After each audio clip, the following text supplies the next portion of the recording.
یوحنا کی انجیل 11واں باب جو 57 آیات پر مشتمل ہے۔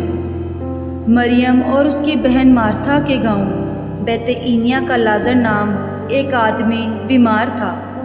یہ وہی مریم تھی جس نے خداوند پر عطر ڈال کر اپنے بالوں سے اس کے پاؤں پونچھے۔ اسی کا بھائی لازر بیمار تھا۔ بس اس کی بہنوں نے اسے یہ کہلا بھیجا کہ اے خداوند دیکھ، جسے تو عزیز رکھتا ہے وہ بیمار ہے۔ یسوع نے سن کر کہا کہ یہ بیماری موت کی نہیں بلکہ خدا کے جلال کے لیے ہے، تاکہ اس کے وسیلہ سے خدا کے بیٹے کا جلال ظاہر ہو۔ اور یسوع مارتھا اور اس کی بہن اور لازر سے محبت رکھتا تھا۔ بس جب اس نے سنا کہ وہ بیمار ہے تو جس جگہ تھا وہیں 2 دن اور رہا۔ پھر اس کے بعد شاگردوں سے کہا، آؤ پھر یہودیہ کو چلے۔ شاگردوں نے اس سے کہا، اے ربی، ابھی تو یہودی تجھے سنسار کرنا چاہتے تھے اور تو پھر وہاں جاتا ہے۔ یسوع نے جواب دیا، کیا دن کے 12 گھنٹے نہیں ہوتے؟ اگر کوئی دن کو چلے تو ٹھوکر نہیں کھاتا، کیونکہ وہ دنیا کی روشنی دیکھتا ہے، لیکن اگر کوئی رات کو چلے تو ٹھوکر کھاتا ہے، کیونکہ اس میں روشنی نہیں۔ اس نے یہ باتیں کہیں اور اس کے بعد ان سے کہنے لگا کہ ہمارا دوست لازر سو گیا ہے، لیکن میں اسے جگانے جاتا ہوں۔ بس شاگردوں نے اس سے کہا، اے خداوند، اگر سو گیا ہے تو بچ جائے گا۔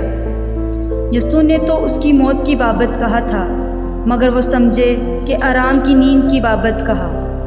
تب یسوع نے ان سے صاف کہہ دیا کہ لازر مر گیا، اور میں تمہارے سبب سے خوش ہوں کہ وہاں نہ تھا، تاکہ تم ایمان لاؤ، لیکن آؤ ہم اس کے پاس چلیں۔ بس توما نے، جسے توام کہتے تھے، اپنے ساتھ کے شاگردوں سے کہا کہ آؤ ہم بھی چلیں تاکہ اس کے ساتھ مریں۔ بس یسوع کو آ کر معلوم ہوا کہ اسے قبر میں رکھے 4 دن ہوئے۔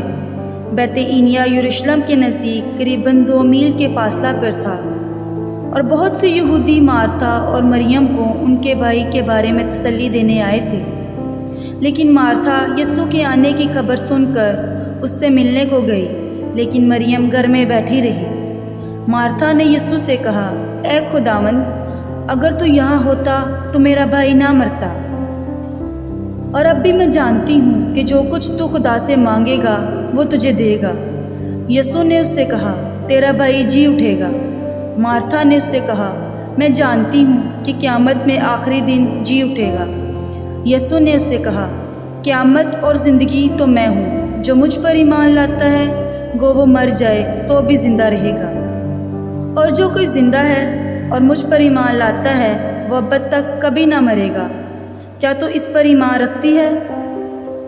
اس نے اس سے کہا، ہاں اے خداوند، میں ایمان لا چکی ہوں کہ خدا کا بیٹا مسیح جو دنیا میں آنے والا تھا تو ہی ہے۔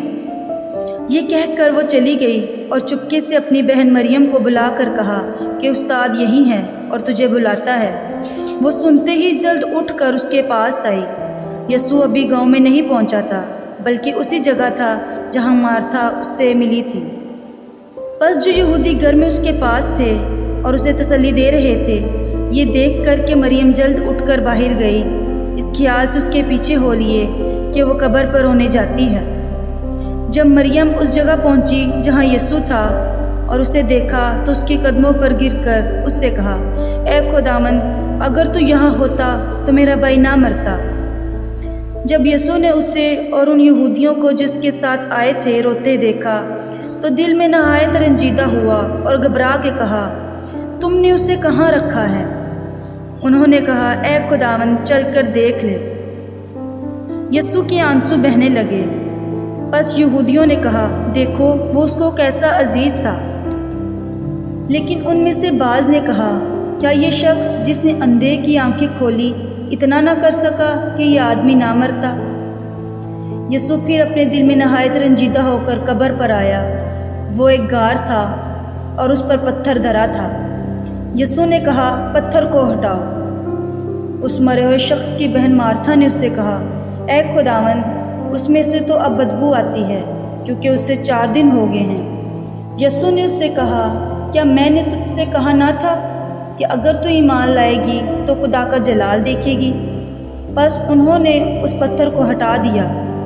پھر یسوع نے آنکھیں اٹھا کر کہا، اے باپ، میں تیرا شکر کرتا ہوں کہ تو نے میری سن لی، اور مجھے تو معلوم تھا کہ تو ہمیشہ میری سنتا ہے، مگر ان لوگوں کے باعث جو آس پاس کھڑے ہیں میں نے یہ کہا تاکہ وہ ایمان لائے کہ تو ہی نے مجھے بھیجا ہے۔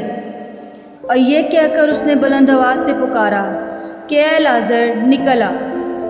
جو مر گیا تھا وہ کفن سے ہاتھ پاؤں بندھے ہوئے نکل آیا، اور اس کا چہرہ رومال سے لپٹا ہوا تھا۔ یسوع نے ان سے کہا، اسے کھول کر جانے دو۔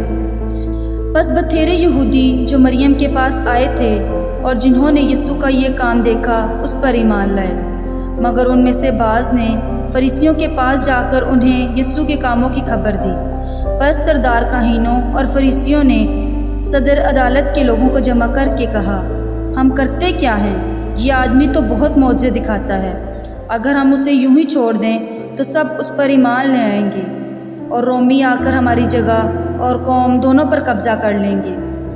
ان میں سے کائفہ نام ایک شخص نے جو اس سال سردار کاہن تھا ان سے کہا، تم کچھ نہیں جانتے اور نہ سوچتے ہو کہ تمہارے لیے یہی بہتر ہے کہ ایک آدمی امت کے واسطے مرے، نہ کہ ساری قوم ہلاک ہو۔ مگر اس نے یہ اپنی طرف سے نہیں بلکہ اس سال سردار کاہن ہو کر نبوت کی کہ یسوع اس قوم کے واسطے مرے گا، اور نہ صرف اس قوم کے واسطے بلکہ اس واسطے بھی کہ خدا کے پرگندہ فرزندوں کو جمع کر کے ایک کر دے۔ پس وہ اسی روز سے اسے قتل کرنے کا مشورہ کرنے لگے۔ پس اس وقت سے یسوع یہودیوں میں علانیہ نہیں پھرا، بلکہ وہاں سے جنگل کے نزدیک کے علاقہ میں افرائیم نام ایک شہر کو چلا گیا اور اپنے شاگردوں کے ساتھ وہیں رہنے لگا۔ اور یہودیوں کی عید فصح نزدیک تھی، اور بہت سے لوگ فصح سے پہلے دہات سے یروشلم گئے تاکہ اپنے آپ کو پاک کریں۔ پس وہ یسوع کو ڈھونڈنے اور ہیکل میں کھڑے ہو کر آپس میں کہنے لگے کہ تمہارا کیا خیال ہے؟ کیا وہ عید میں نہیں آئے گا؟ اور سردار کاہنوں اور فریسیوں نے حکم دے رکھا تھا کہ اگر کسی کو معلوم ہو کہ وہ کہاں ہے تو اطلاع دے تاکہ اسے پکڑ لیں۔ آمین۔